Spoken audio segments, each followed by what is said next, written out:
Good morning mga kamami angel. Ayan, nagluluto po ako ng ginataang isda. Ano po yun? Dalawang klaseng isda. Yung isa na slice, yung kung pakat na isda yun. Basta dinidagay ko lang siya ng isang ganon para kay angel kasi hindi yun matinik. Tapos may dalawang pirasong tilapia medium size. Tatlong piraso lang isda yun guys. Tag-iisa lang kami. Kasi tatlo lang kami din sa bahay. Gawa nga pumasok si ate, tapos si kuya tsaka si dada lang kakain ng isda. Hati na kami ni Angel sa isa yung kasi Angel konti lang naman guys kakainin yung isda, sabaw lang siya tsaka gulay. Ayan guys, ginigisa ko muna siya ng bawang, sibuyas, luya, tapos nilagyan ko isang pirasong kamatis. Isang piraso lang guys ang inilagay kong kamatis.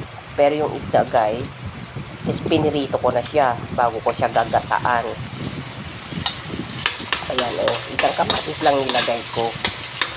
Pinirito ko na siya guys yung isda. Yung tatlong pirasong isda na yon, pinirito ko na siya. Pagka prito, ayan, ginisa ko na para sa panggata. Para may naman, hindi lang prito na walang sabaw. Mas maganda kasi may sabaw-sabaw sa kanin pag kumakain. Kaya ginataan ko siya. Tsaka malasa kasi guys pag gata. Lalo na pag sa isda, ganon. Kahit naman guys na luto, basta may gata. Nasasarapan ako. Ganon guys. Ayan, dalawang pirasong tilapia yan guys.